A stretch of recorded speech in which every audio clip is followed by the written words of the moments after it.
ಸುದ್ದಿ ಇದು. ಉಗ್ರ ಸಂಹಾರಕ್ಕೆ ಪ್ರಧಾನಿ ಮೋದಿ ಶಪಥ ಮಾಡಿದ್ದಾರೆ. ಉಗ್ರ ದಮನಕ್ಕೆ ಸರ್ವ ರೀತಿಯಲ್ಲೂ ಕೂಡ ಸನ್ನದ್ಧರಾಗಿರುವ ಬಗ್ಗೆ ಮಾಹಿತಿ ಕೊಟ್ಟಿದ್ದಾರೆ. ಯಾವುದೇ ರೀತಿಯಲ್ಲೂ ಕೂಡ ಆಪರೇಷನ್ ಮಾಡೋದಕ್ಕೆ ಸಿದ್ಧರಿದ್ದಾರೆ. ಉಗ್ರರಿಗೆ ಬೆಂಬಲ ಕೊಟ್ಟವರಿಗೂ ಕೂಡ ಖಡಕ್ ಆಗಿ ಎಚ್ಚರಿಕೆಯನ್ನ ಕೊಟ್ಟಿದ್ದಾರೆ. ಯಾರೇ ಉಗ್ರರಿಗೆ ಸಪೋರ್ಟ್ ಮಾಡಿದ್ರು ಕೂಡ ಅವರ ದಮನ ಆಗುತ್ತೆ. ಇನ್ಯಾವತ್ತೂ ಕೂಡ ಭಾರತದಲ್ಲಿ ಈ ರೀತಿಯಾದಂಥ ಘಟನೆಗಳು ಆಗಬಾರದು ಅನ್ನುವ ಕಾರಣಕ್ಕೋಸ್ಕರ ನರೇಂದ್ರ ಮೋದಿ ಅವರು ಶಪಥ ಮಾಡಿದ್ದಾರೆ. ಉಗ್ರರ ದಮನಕ್ಕೆ, ಉಗ್ರರಿಗೆ ಬೆಂಬಲ ನೀಡಿದವರಿಗೂ ಕೂಡ ಖಡಕ್ ಆಗಿ ವಾರ್ನಿಂಗ್ ಅನ್ನ ಕೊಟ್ಟಿದ್ದಾರೆ.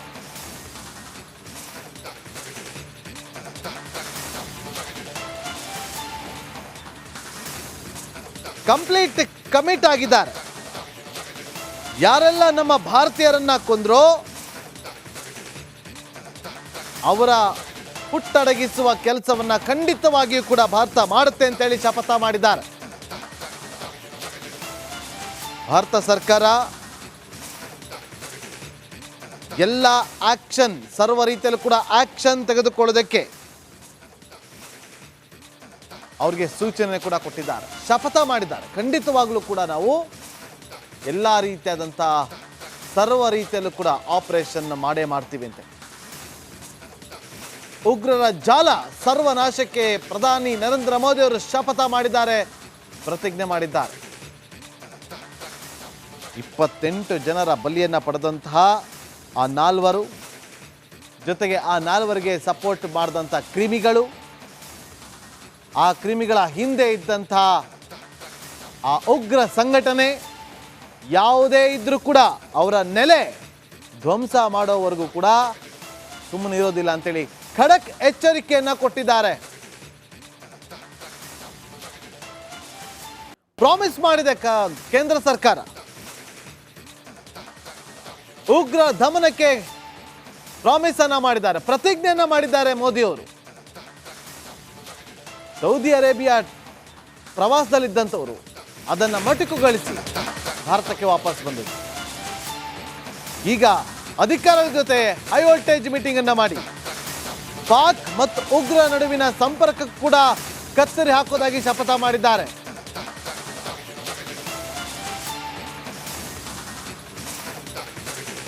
ಈ ಉಗ್ರ ಸಂಘಟನೆಗಳೇನಿದೆಯಲ್ಲ ಅದನ್ನ ಮಟ್ಟ ಹಾಕಬೇಕು. ಆ ಕೆಲಸ ಈಗ ಆಗಬೇಕು. ಅದು ಆದರೆ ಮಾತ್ರ ಮುಂದಿನ ದಿನದಲ್ಲಿ ಇಂತಹ ಒಂದು ಘಟನೆಗಳು ನಡೆಯೋದಿಲ್ಲ. ಇಂತಹ ಒಂದು ಘಟನೆಗಳು ಮರುಕಳಿಸಬಾರದು. 28 ಜನ ಭಾರತೀಯರ ಸಾವು, ಕರ್ನಾಟಕದವರು 2 ಸಾವಿಗೀಡಾಗಿದ್ದಾರೆ. ಅವರ ಕುಟುಂಬಸ್ಥರ ಆಕ್ರಂದನ ಮುಗಿಲು ಮುಟ್ಟಿದೆ. ಒಂದೊಂದು ಕಣ್ಣೀರಿಗೂ ಕೂಡ ತಕ್ಕ ಉತ್ತರವನ್ನ ಕೊಡೋದಕ್ಕೆ ಕೇಂದ್ರ ಸರ್ಕಾರ ಸಿದ್ಧವಾಗಿದೆ. ಉಗ್ರರ ಜಾಲವನ್ನ ಸರ್ವನಾಶ ಮಾಡೋದಕ್ಕೆ ಕೇಂದ್ರ ಸರ್ಕಾರ ಪ್ರತಿಜ್ಞೆಯನ್ನು ಕೂಡ ಮಾಡಿದೆ.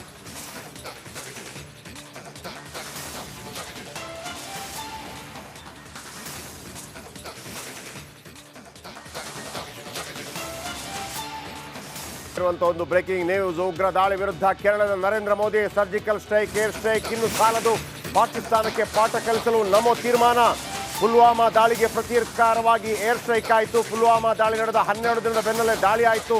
40 ಯೋಧರ ವೀರಮರಣಕ್ಕೆ ಪ್ರತಿಯಾಗಿ 200+ ಉಗ್ರರ ಹತ್ಯೆ ಆಯಿತು. ಬಾಲಾಕೋಟ್ ಉಗ್ರರ ಮೇಲೆ ಉಡಿಸಾಯಿತು. ಈಗ 28 ನಾಗರಿಕರ ಹತ್ಯೆಯಾಗಿದೆ. ಅದು ಕೂಡ ಧರ್ಮ ಕೇಳಿ ಹತ್ಯೆಯಾಗಿದೆ. ಯಾವತ್ತೂ ಕೂಡ ನಾಗರಿಕರ ಮೇಲೆ ಹತ್ಯೆಯಾಗಿರಲಿಲ್ಲ. ಈ ಹಿಂದೆ ನಡೆದಂತಹ ಉರಿ ಸೆಕ್ಟರ್ ಮೇಲೆ ನಡೆದಂತಹ ಅಟ್ಯಾಕ್ಗೆ ಪ್ರತೀಕಾರವನ್ನು ಸರ್ಜಿಕಲ್ ಸ್ಟ್ರೈಕ್ ಮತ್ತು ಏರ್ ಸ್ಟ್ರೈಕ್ ಮಾಡಲಾಗಿತ್ತು. ಈಗ ನರೇಂದ್ರ ಮೋದಿ ಅವರು ಮತ್ತೊಮ್ಮೆ ಹೇಳಿದ್ದಾರೆ, ಮೋದಿ ಮೀಟಿಂಗ್ನಲ್ಲಿ ರೋಚಕ ನಿರ್ಧಾರವನ್ನು ಕೈಗೊಳ್ಳಲಾಗಿದೆ. ಸೇನೆಗೆ ಫುಲ್ ಫ್ರೀಡಮ್ ಕೊಡಲಾಗಿದೆಯಂತೆ.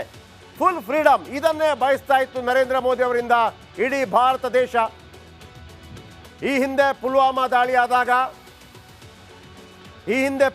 ದಾಳಿಯಾದಾಗ ಆಮೇಲೆ ಈ ಹಿಂದೆ ಉರಿ ಸೆಕ್ಟರ್ ಮೇಲೆ ದಾಳಿಯಾದಾಗ ಹೇಗೆ ಸರ್ಜಿಕಲ್ ಸ್ಟ್ರೈಕ್ ಮತ್ತು ಏರ್ ಸ್ಟ್ರೈಕ್ ಮಾಡಲಾಗಿತ್ತು, ಭಯೋತ್ಪಾದಕರನ್ನ ಚಟ್ಟಕ್ಕೇರಿಸಲಾಗಿತ್ತು. ಆದರೆ ಈ ಬಾರಿ ಕೇವಲ ಸರ್ಜಿಕಲ್ ಸ್ಟ್ರೈಕ್ ಮತ್ತು ಏರ್ ಸ್ಟ್ರೈಕ್ ಸಾಲದು ಭಾರತೀಯರಿಗೆ. ಯಾವುದೇ ಬೇರೆ ರೀತಿಯ ಸಾಂತ್ವನ, ರಾಜತಾಂತ್ರಿಕ ಸಂಬಂಧ ಕಟ್, ಆ ಕಡೆ ಹೋಗೋದಿಲ್ಲ, ಈ ಕಡೆ ಬರೋದಿಲ್ಲ, ನೋ. ಯಾವ ಭಾರತೀಯ ಕೂಡ ಇದನ್ನು ಬಯಸ್ತಾ ಇಲ್ಲ. ಈ ಬಾರಿ ಏಟಿಗೆ ಏಟು ಈ ಬಾರಿ ಇದನ್ನ ಬಯಸ್ತಾ ಇದೆ. ಯಾಕೆ ಹೇಡಿಗಳ ತರ ಬದುಕಬೇಕ್ರಿ?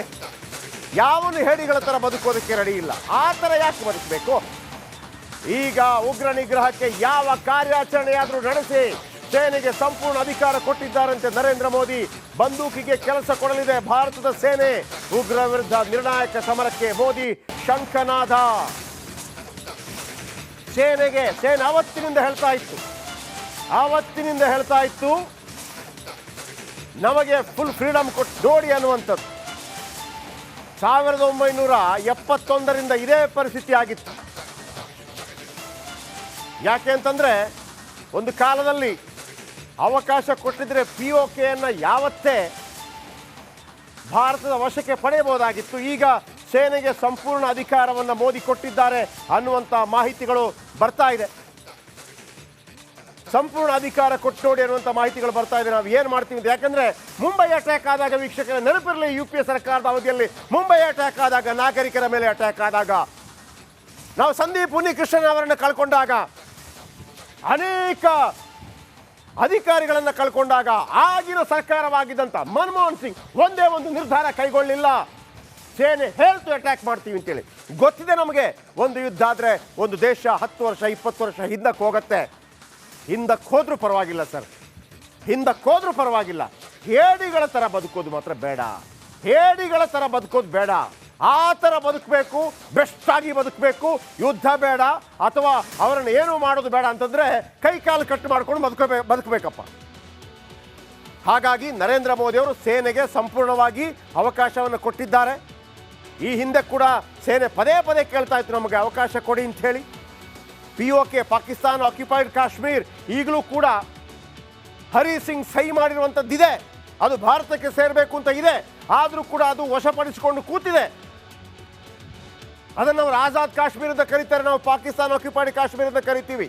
ಇವತ್ತು ನರೇಂದ್ರ ಮೋದಿ ಸಂಪೂರ್ಣವಾಗಿ ಸೇನೆಗೆ ಅಧಿಕಾರವನ್ನು ಕೊಟ್ಟಿದ್ದಾರೆ. ಕಾಯ್ತಾ ಇದೆ ಭಾರತ.